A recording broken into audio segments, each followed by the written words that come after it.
வணக்கம். பரபரப்பு மீடியா செய்திகளுக்காக நான் நிரோஷன். மெக்சிகோ, கனடா மற்றும் சீனாவிலிருந்து இறக்குமதி செய்யப்படும் பொருட்களுக்கு கடுமையான வரிகளை விதிக்கும் உத்தரவில் ஜனாதிபதி டொனால்ட் ட்ரம்ப் சனிக்கிழமை கையெழுத்திட்டார். வளர்ந்து வரும் வர்த்தக போரில் அமெரிக்காவின் அண்டை நாடுகளிடமிருந்து விரைவான பதிலடியை பெற்றுக் கொண்டார். அமெரிக்கா தரையெல்லையை பகிர்ந்து கொள்ளும் நாடுகள் இரண்டு தான். அந்த இரண்டு நாடுகளான கனடாவுக்கும் மெக்சிகோவுக்கும் ட்ரம்பின் வரி விதிப்புக்கு உடனடியாக பதிலடி கொடுத்துள்ளன. சீனாவின் பதிலடி இனிமேல் தான் வர வேண்டும். ட்ரம்ப் மெக்சிகோ, கனடா மற்றும் சீனாவிலிருந்து இறக்குமதி செய்யப்படும் பொருட்களுக்கு கடுமையான வரிகளை விதித்தார் என்றவுடன் கனடா, மெக்சிகோ காலி என்ற சில ஊடகங்கள் குதூகலிக்கின்றன. அவர்களில் பெரும்பாலானவர்கள் கனடா, அமெரிக்கா, மெக்சிகோவை உலக வரைபடத்தில் மட்டுமே பார்த்தவர்கள். இந்த மூன்று நாடுகளுக்கும் இடையிலான வர்த்தகம் எப்படி நடக்கிறது, எங்கே தட்டினால் எங்கே வலிக்கும் என்று அறியாதவர்கள். பரபரப்பு மீடியா கனடாவிலிருந்து இயங்கும் ஊடகம். அதனால் எமக்கு வரைபட ஊடகங்களை விட உள்நாட்டு நிலவரம் தெரியும். சரி, உண்மை நிலவரம் என்ன? முதலாவது, இதில் அதிகம் பாதிக்கப்பட போவது அமெரிக்கா தான்.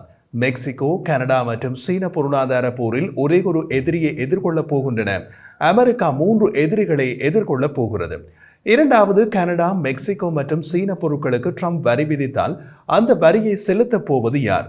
அவற்றை ஏற்றுமதி செய்யும் கனடா, மெக்சிகோ மற்றும் சீன நிறுவனங்கள் அல்ல. அந்த வரியை செலுத்தப் போவது அவற்றை இறக்குமதி செய்யும் அமெரிக்க நிறுவனங்கள். அவர்கள் அந்த வரியை அமெரிக்க மக்களிடமிருந்து தான் வசூலிக்க வேண்டும். அமெரிக்காவில் விலைவாசி கூடுமா கூடாதா என்று யோசித்து பார்த்து கொள்ளவும். சரி, எத்தனை பேருக்கு நாட்டின் தரையெல்லை ஊடாக வரும் பொருட்களின் போக்குவரத்து செலவு குறைவு? கப்பல் அல்லது விமானத்தில் வரும் பொருட்களின் போக்குவரத்து செலவு அதிகம் என்பது தெரியும்.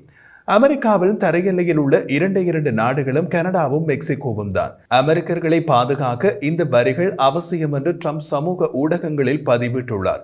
கனடா மற்றும் மெக்சிகோ ஆகியவை அமெரிக்காவுக்குள் சட்டவிரோதமாக குடியேறுவதை குறைக்க வரி விதிக்கப்பட்டது என்றார் ட்ரம்ப். இந்த நடவடிக்கை ட்ரம்பின் சொந்த அரசியல் வாக்குறுதியான அமெரிக்காவில் விலைகளை குறைப்பதற்கான சாத்தியத்தை கவிழ்த்துவிட்டது. வரி விதிப்பு நீடித்தால் அது அமெரிக்க பணவீக்கத்தை கணிசமாக மோசமடைய செய்யலாம். ட்ரம்ப் வாக்குறுதி அளித்தபடி மளிகை பொருட்கள், பெட்ரோல், வீடுகள், கார்கள் மற்றும் பிற பொருட்களின் விலைகளை குறைக்க முடியும் என்ற வாக்காளர்களின் நம்பிக்கையை சிதைக்கலாம். சீனாவிலிருந்து அனைத்து இறக்குமதி பொருட்களுக்கும் 10% மற்றும் மெக்சிகோ மற்றும் கனடாவிலிருந்து இறக்குமதி செய்யப்படும் பொருட்களுக்கு 25% வரி விதிக்கும் விதத்தில் ட்ரம்ப் பொருளாதார அவசர நிலையை அறிவித்தார். ஆனால் எண்ணெய், இயற்கை எரிவாயு மற்றும் மின்சாரம் உட்பட கனடாவிலிருந்து இறக்குமதி செய்யப்படும் எரிசக்திக்கு 10% வரி விதிக்கப்படும். ஏன் இந்த சறுக்கல்? கனடா ஒரு பெரிய எண்ணெய் வள நாடு. அமெரிக்கா இறக்குமதி செய்யும் எண்ணெயில் கிட்டத்தட்ட 60% கனடாவிலிருந்து போகிறது. அதற்கு அமெரிக்காவில் 10% வரி விதித்தால் அமெரிக்க எரிபொருள் விலை அதிகரிக்கும். ட்ரம்பின் இந்த நடவடிக்கை மெக்சிகோ மற்றும் கனடாவில் உள்ள அமெரிக்காவின் 2 பெரிய வர்த்தக பங்காளிகளுடன் பொருளாதார முட்டுக்கட்டையை தூண்டியது. அந்த இரு நாடுகளின் கடுமையான பழிவாங்கும் சாத்தியத்துடன் பல தசாப்தங்கள் பழமையான வர்த்தக உறவை மேம்படுத்தியது. மெக்சிகோவின் ஜனாதிபதி உடனடியாக பதிலடி வரிகளுக்கு உத்தரவிட்டார்.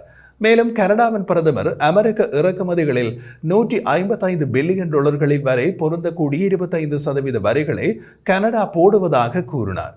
ட்ரம்பின் நடவடிக்கைக்கு சீனா உடனடியாக பதிலடி கொடுக்கவில்லை, ஆனால் கொடுப்பார்கள்.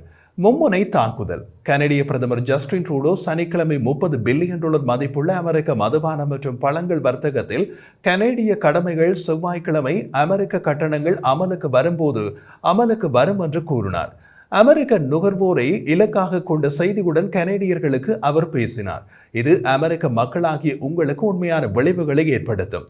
இது அமெரிக்கர்களுக்கு மளிகை பொருட்கள் மற்றும் பிற பொருட்களின் விலையை அதிகரிக்கும் என்று அவர் கூறினார்.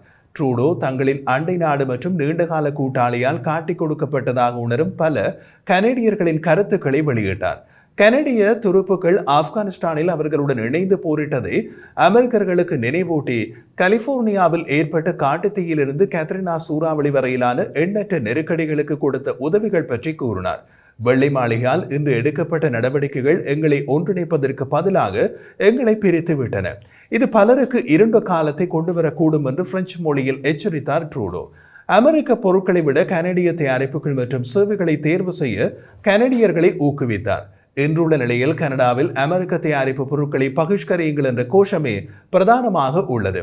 கனடாவின் தலைநகர் ஒட்டாவாவில் தான் பரபரப்பு மீடியாவின் தலைமையகம் இயங்குகிறது. இங்கு அமெரிக்க தயாரிப்பு பொருட்களை பெரும்பாலான வர்த்தக நிலையங்கள் அகற்றிவிட்டன. அமெரிக்காவின் மற்றொரு எல்லையாக உள்ள மெக்சிகோவில் என்ன நடக்கிறது?